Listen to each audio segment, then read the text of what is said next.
Good morning student. आज का हमारा टॉपिक है ट्रांसफार्मर। ये अन्योन्य प्रेरण के सिद्धांत पर कार्य करने वाला एक यंत्र है जो कि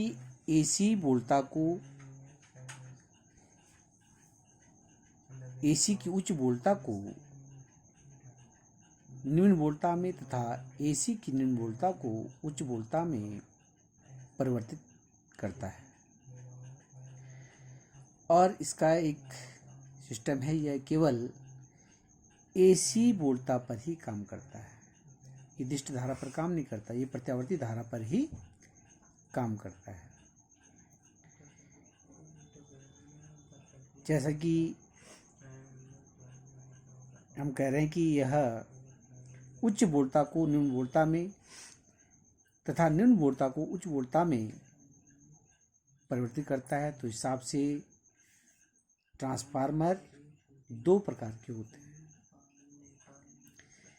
एक होता है उच्चाई ट्रांसफार्मर और दूसरा होता है अपचाई ट्रांसफार्मर।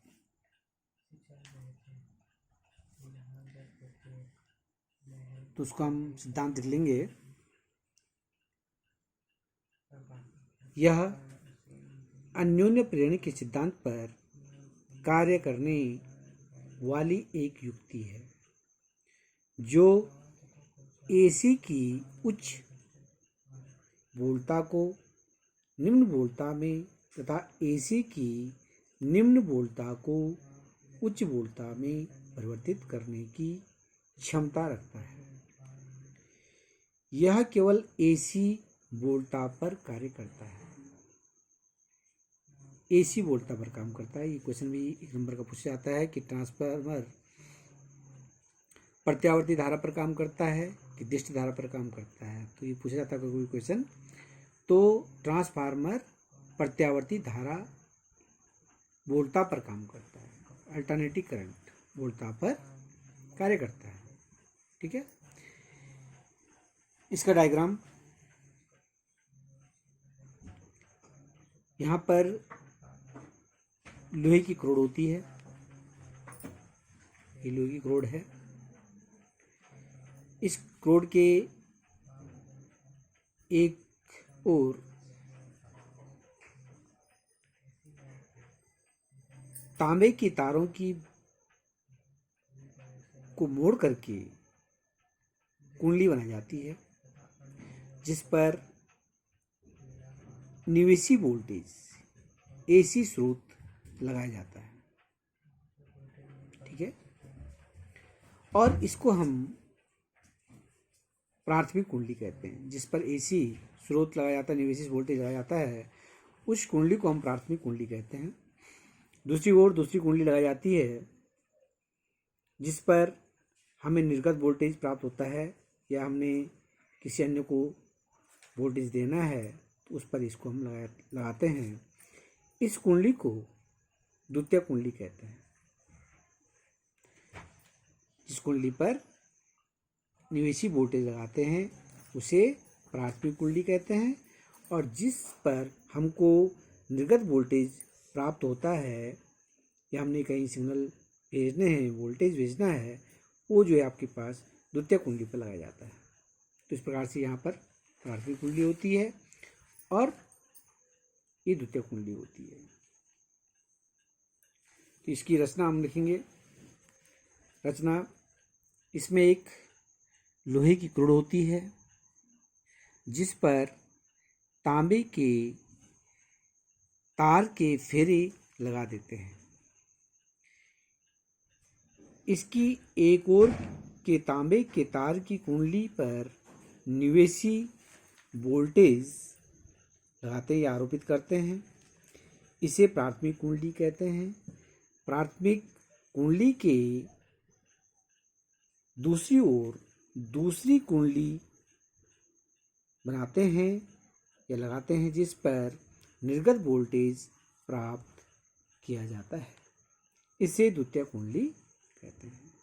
तो ये आपके पास चित्र के बारे में आपने लिखना है, जो जो चीज़ें हमने यहाँ पर लगा रखी हैं उसके बारे में आपने लिख देना है। अब इसकी कार्यविधि किस प्रकार से काम करता है, तो जैसा हमने आपको बताया, यहाँ पर प्राथमिक कुंडली पे हम क्या करेंगे, AC बोर्ड लगाते हैं। और अन्योन्य प्रेरण की घटना हमने पढ़ी थी, उसमें हमारे पास 2 कुंडलियाँ थी। एक कुंडली पर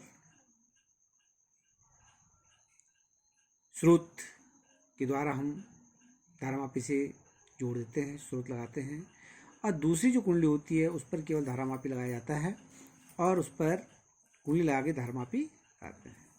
जब हम जो हमारी पहली कुंडली होती है उसमें धारा के मान में परिवर्तन करते हैं, धारा के मान को बंद करते हैं, धारा के मान को बढ़ाते हैं तथा धारा के मान में परिवर्तन करते हैं, तो दूसरी कुंडली में प्रेरित विद्युत वाहक बल उत्पन्न हो जाता है। ठीक है, जिसके कारण उसमें क्या होती थी, धारा बहने लगती थी, प्रत्यावर्ती धारा बहने लगती थी। तो वो हमारा क्या कहलाता था, अन्योन्य प्रेरण की घटना कहलाती। तो जैसे हमने कहा कि ट्रांसफार्मर पर भी 2 कुंडली होती है और यह जो अन्योन्य प्रेरण की घटना पर काम करता है। तो जब प्राथमिक कुंडली में AC बोर्ड लगाते हैं तो अन्योन्य प्रेरण के कारण दूसरी कुंडली में चुंबकीय फ्लक्स में क्या हो जाएगा, परिवर्तन हो जाएगा। और जब दूसरी कुंडली में चुंबकीय फ्लक्स में परिवर्तन होगा तो उसमें एक प्रेरित विद्युत वाहक बल उत्पन्न हो जाएगा।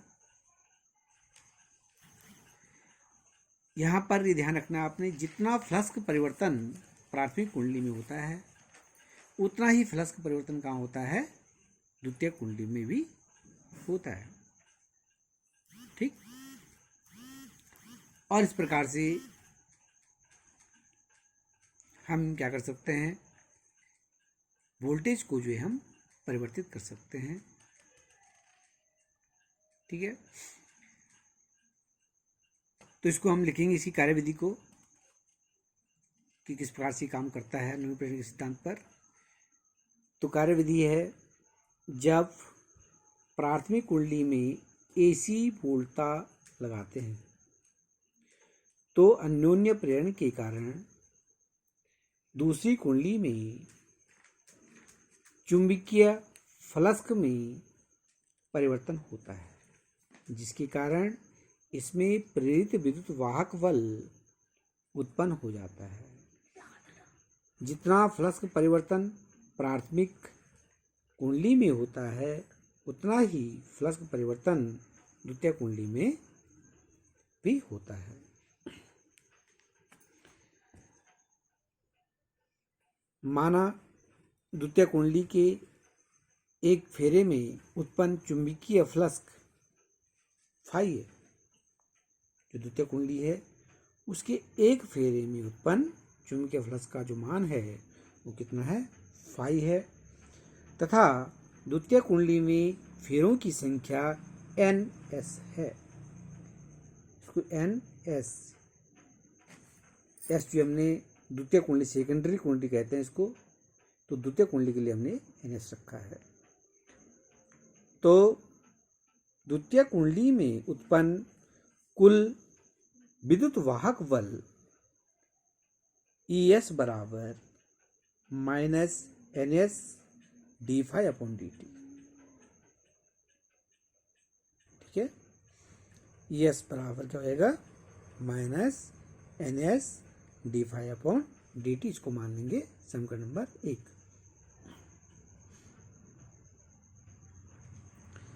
इसी प्रकार से प्राथमिक कुंडली में फेरों की संख्या NP है,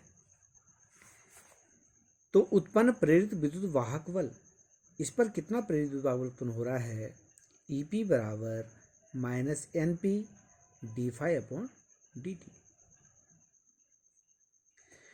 तो जैसा हमने अभी आपको बताया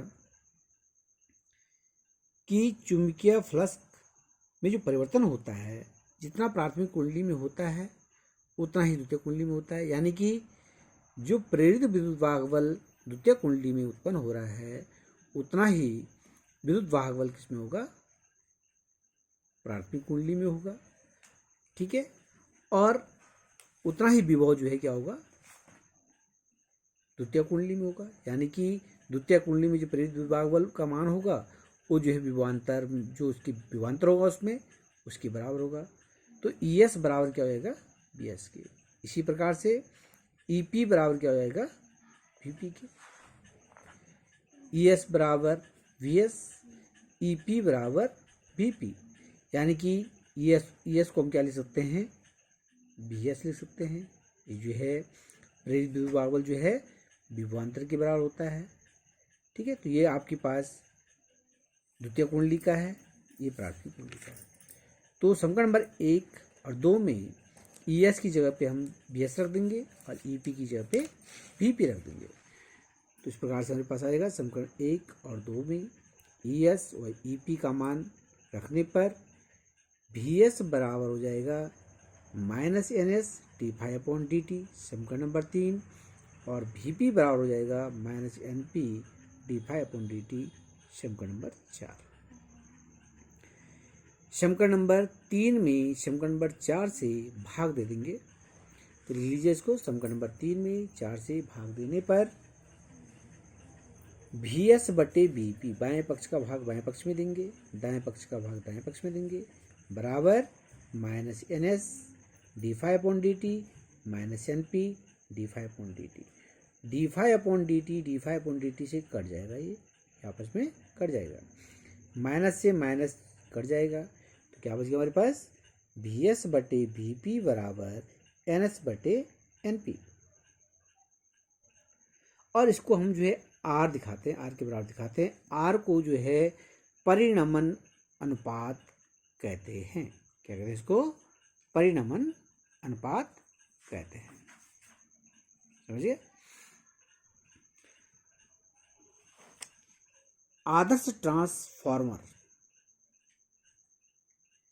आदर्श ट्रांसफार्मर वह ट्रांसफार्मर होता है जिसकी निवेशी शक्ति निर्गत शक्ति के बराबर होती है। ठीक है ना, आदर्श ट्रांसफार्मर एक ऐसा ट्रांसफार्मर होता है जिसकी निवेशी शक्ति और निर्गत शक्ति बराबर होती है। जितना निवेश करते हैं उतना हमको निर्गत प्राप्त होता है। भले ही कोई भी ट्रांसफार्मर इतना आदर्श नहीं होता है कि जितनी शक्ति उसको दी जाए और उतनी शक्ति हमको प्राप्त हो, तो ये असंभव है।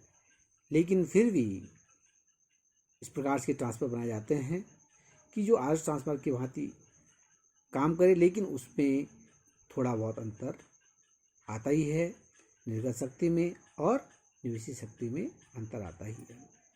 तो ऐसा ट्रांसफार्मर पूर्ण रूप से नहीं बना है, कोई भी ट्रांसफार्मर नहीं है जो कि पूर्ण रूप से निवेशी वोल्टेज को या निवेशी शक्ति को निर्गत शक्ति में परिवर्तित कर दे। तो यहाँ पर हम आदर्श ट्रांसफार्मर के लिए ही लेते हैं। यहाँ पर हमने क्या लेना है, आदर्श ट्रांसफार्मर के लेना है कि वो क्या करता है, निवेशी शक्ति को पूर्ण रूप से निर्गत शक्ति में बदल रहा है। तो P निवेशी दैट इज इक्वल P निर्गत। आदर्श ट्रांसफार्मर के लिए P निवेशी किसके बराबर होता है, P निर्गत। यानी कि जो शक्ति है, निवेशी शक्ति है, वो निर्गत शक्ति के बराबर हम लेते हैं। ठीक है, निवेशी शक्ति P बराबर V इंटू I हम पढ़ चुके हैं। P बराबर क्या होता है, शक्ति बराबर VI। P बराबर होता है VI से हमने इसी से हमने इसको बनाना है।